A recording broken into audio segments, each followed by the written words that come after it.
Hey friends, this is Marilyn from tarotclarity.com, and today I have a real treat. It's a treat for me, and I hope it's a treat for you.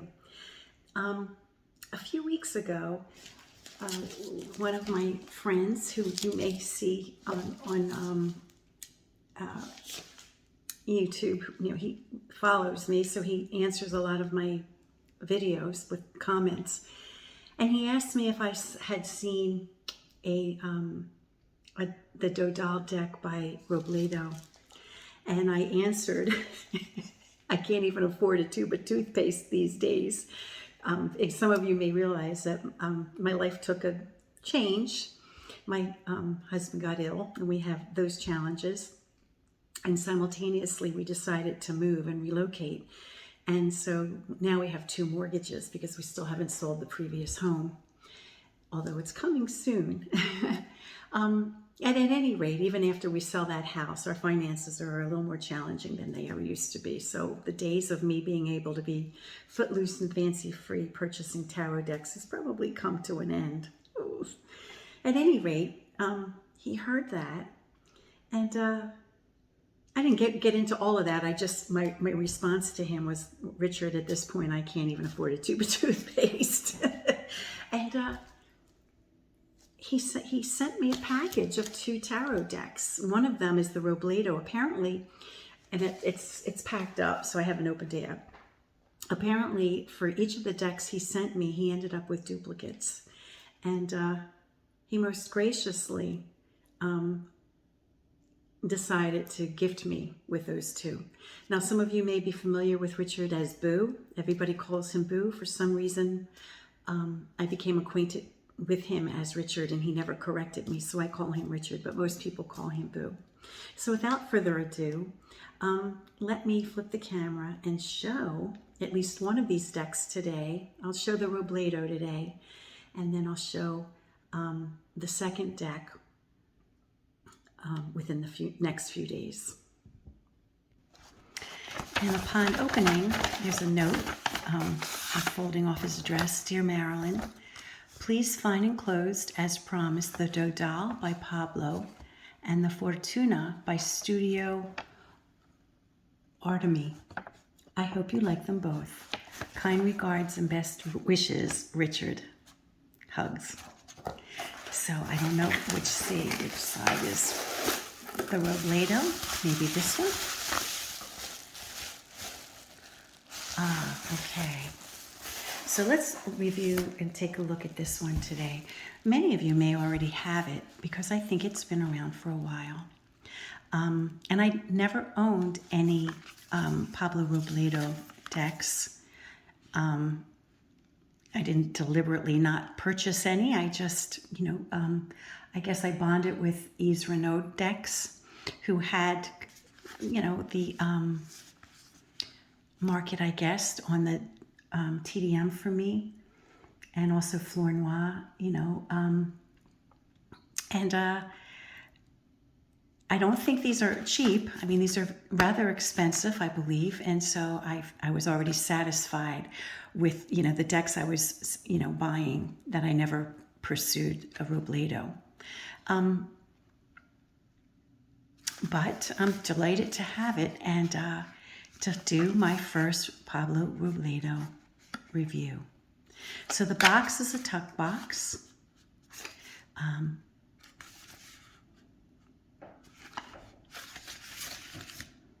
Like so.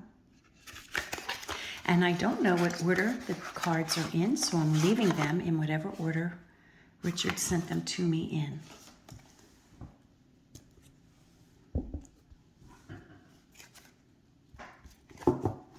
It's a nice thick deck. The card stock is substantial, very thick.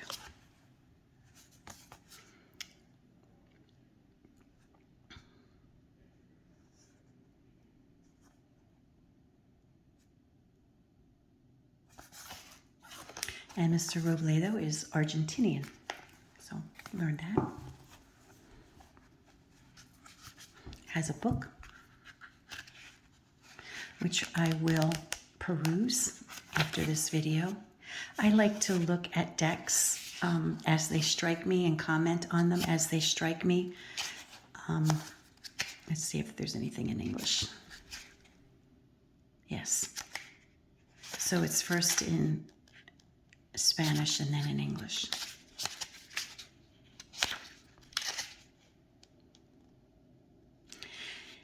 And I want to mention that in this little booklet, he discusses the process of recreating the deck or restoring the deck. And that this is TdM type 1. And let's see what else. What other categories? Well, I guess you get the idea. So it's a nice booklet. Okay.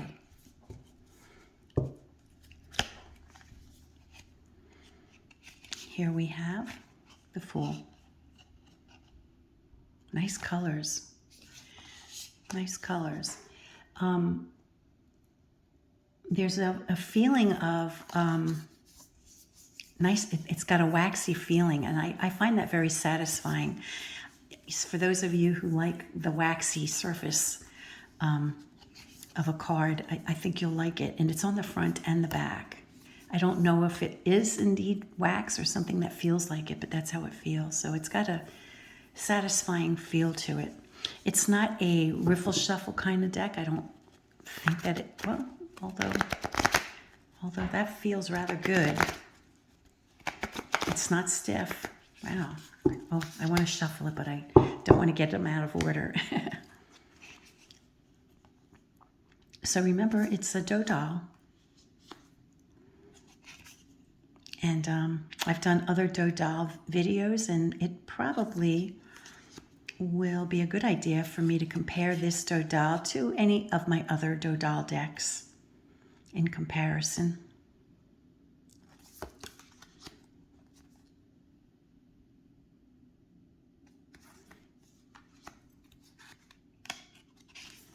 It's very satisfying to feel it, and I'm very happily surprised when I riffled that, that it feels like it actually would riffle shuffle very well. And I'm sort of surprised by that, because a lot of times thicker art type decks are stiff, but this doesn't feel stiff at all. So we have the blindfolded Cupid and the scalloped edge of the Chariot, as we see in the earlier TdM decks, which we currently have. We have the ambiguity of whether it's wings or back chair, a chair back rather, of the Justice, and I think probably of the Empress as well. Let's take a look. Right? The ambiguity.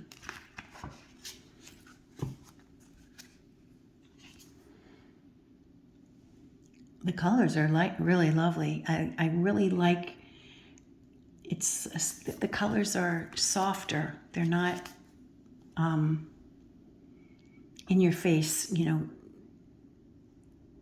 it's not like bold, bright red or blue or anything like that. They're muted. Very nice. Very nice.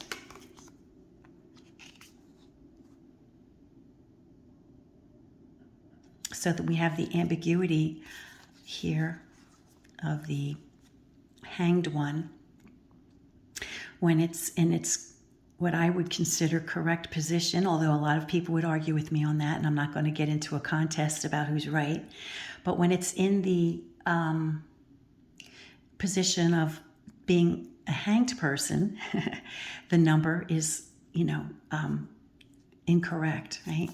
And it's only when we flip it and have it upside down that it sequentially fits properly in the sequence.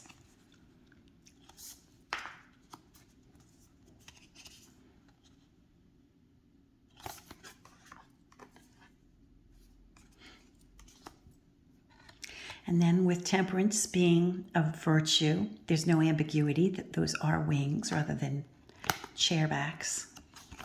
And justice probably were wings and not chairbacks. But because, France, now this is called a TdM, but of course it was created in Paris, 16 or 1701 or something like that, early 1700s. It wasn't, it was an import from Italy, right? So something may have gotten lost in translation. They may not have recognized the wings of virtue. They may also, and mistook them for chairbacks. They may not have understood that particular punishment for traitors in Italy by hanging someone by one leg, and so they may have gotten that wrong, or it could have just been a mistake in the printing, in the printers. Who knows? Now we have another winged item, creature, but not the wings of virtue. I've pointed that out many times when discussing the devil.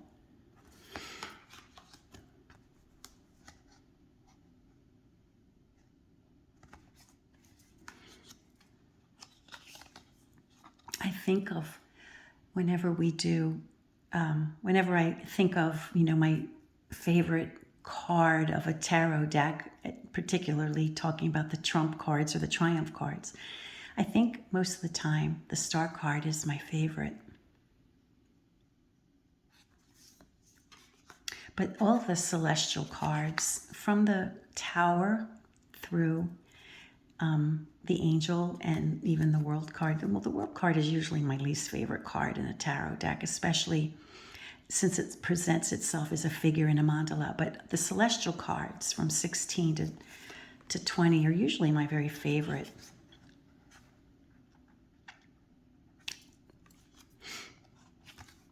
And now we go into the pips. So we have the cudgel, which has, the flair of the Spanish, but then it transitions quickly into the batons, like most decks show a cudgel for the ace and the court cards, but in between a more refined baton.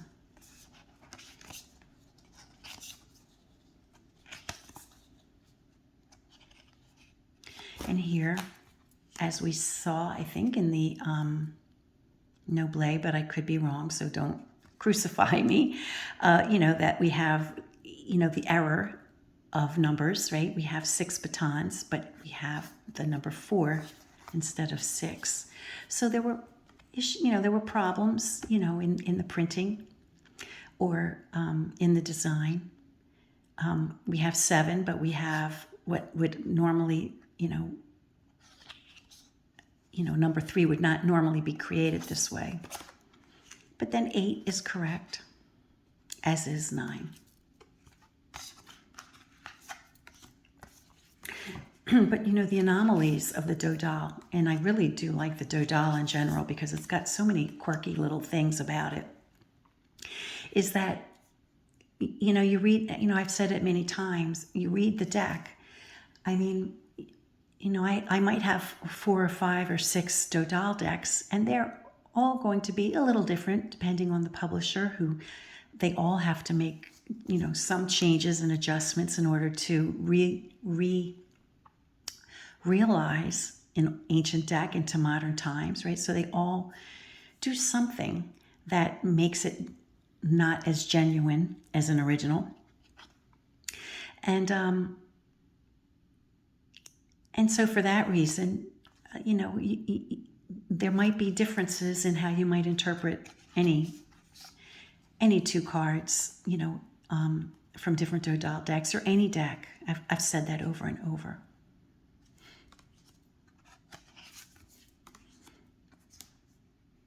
So you read the deck.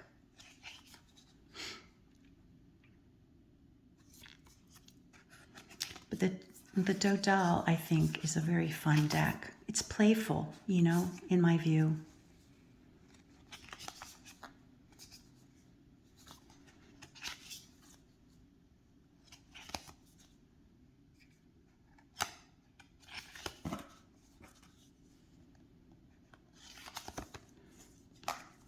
Here's my boyfriend.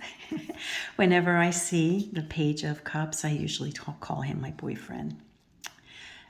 Here he is holding a hat, and he has a wreath, and he's covering the chalice or the cup.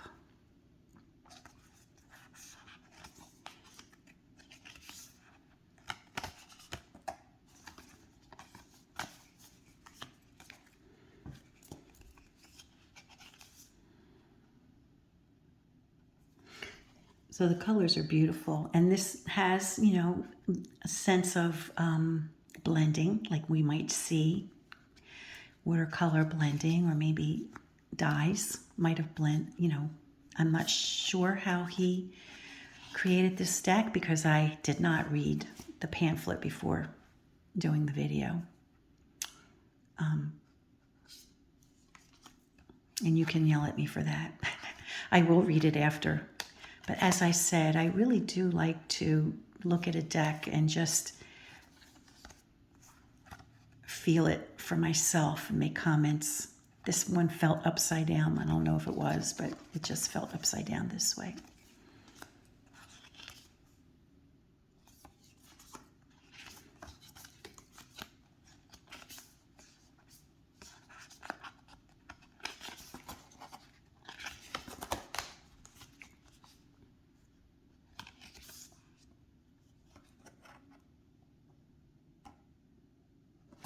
And, you know, on the cards of the Dodal, where it says this is for import or export rather, I always, you know, when I talk about reading the deck, you know, I always take that opportunity, you know, to consider, especially depending on the question or the person who's asking the question, if something might be coming from a foreign place, or if there may be a foreign concept or idea or a source. You know, if I see this in a reading, it might prompt me to think along those lines, especially if there's more than one, which we see in the Dodal. It occurs more than one time.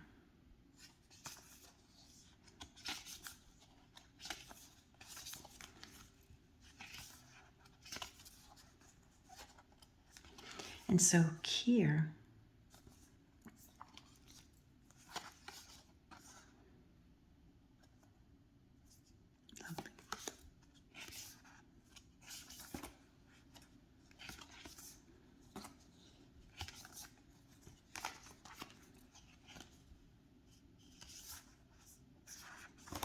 here we have another one. So given that it's a knight with that, you know, expression on there, it could be news coming in from an outside source, right? So there we have it. I want to do a riffle shuffle with it.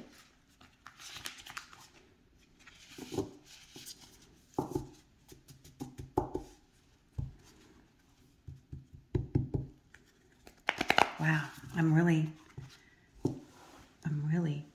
surprised that it's so easy. Let me move this out of the way.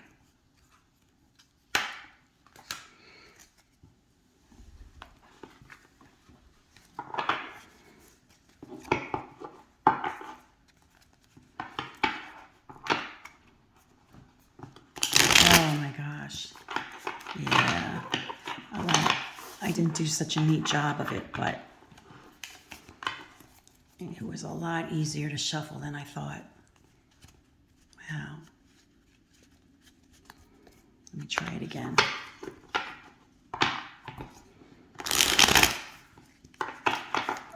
Yeah, well, I guess I'm not having an easy time of shuffling.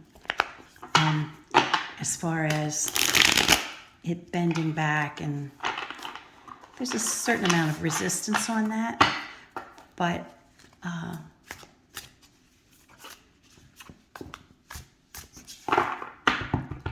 I still think if you can figure out how to riffle shuffle better than I can on this particular deck. I get the riffle right, but then when I go to mix it,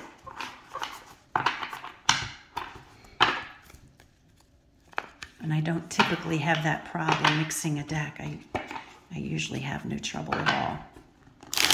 But it could be the resistance I mentioned created by the waxy surface. But I still appreciate that it's flexible and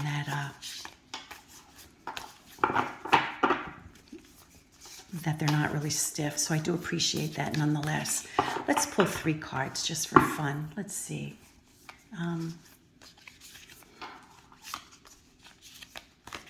I don't have a question in mind.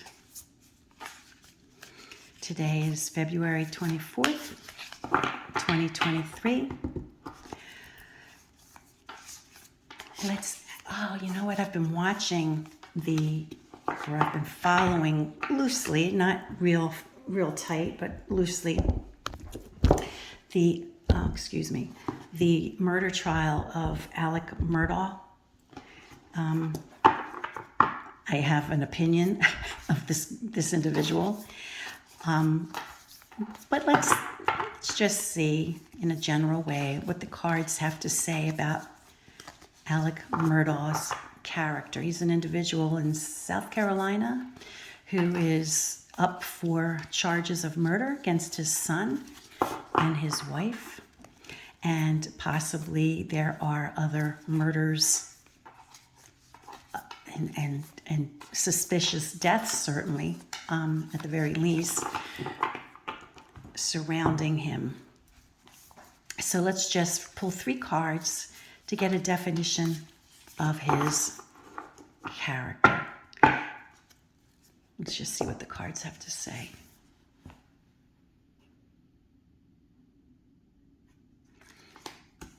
Page of Swords.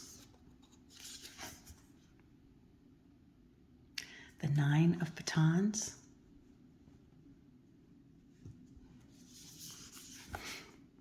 And the 4 of Cups.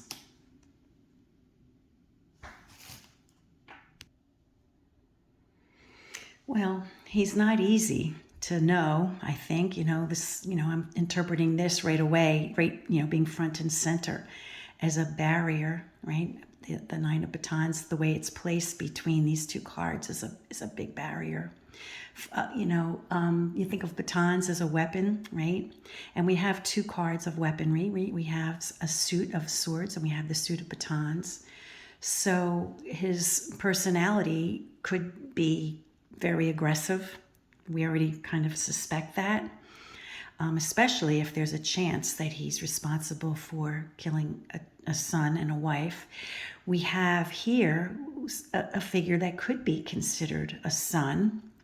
A valet is someone who's subservient or younger or in a position of, minor, like not that the son is a minor, but a position of, what I'm trying to say, of subservience to the father. And then we have the 4 of Cups, which is like, for me, it feels like, celebration or celebratory or family celebrations. So, I was struck by this. Now, this is me, interpreting based on what I think I know about the trial. When I was watching him speak, it seemed like he was forceful. He was deliberately using pet names for his family members when he was discussing the murders. Rather than saying my wife or my son, he was making it a point of calling him Paul and Mags or whatever, and it just seemed like if you're talking about the terrible murder of your son and wife, you might not be as deliberate about using the nicknames. And so there's a sense of falseness to that, that struck me as being false. And so maybe that's what this is, that's me putting a slant on what I think I already know.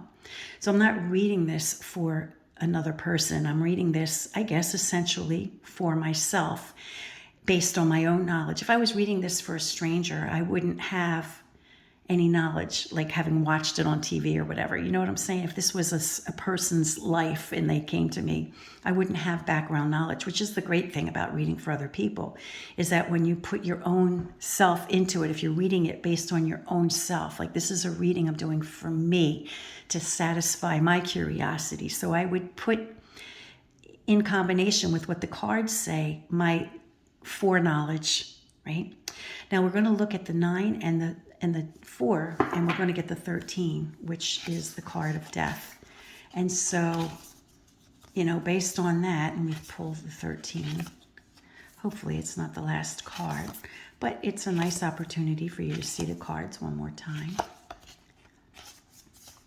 You know, seeing the 13 card makes me imagine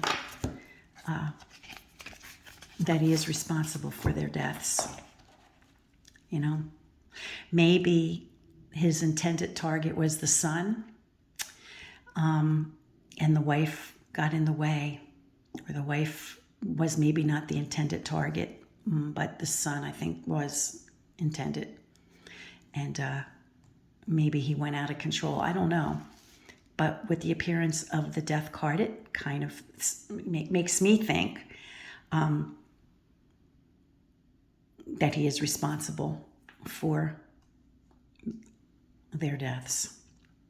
Anyway, thank you, Richard, for sending this to me. I'm just delighted, and I'm touched to have people in my life who never even met me in person, but who are generous and kind in my regard. And I am just so very touched by that. And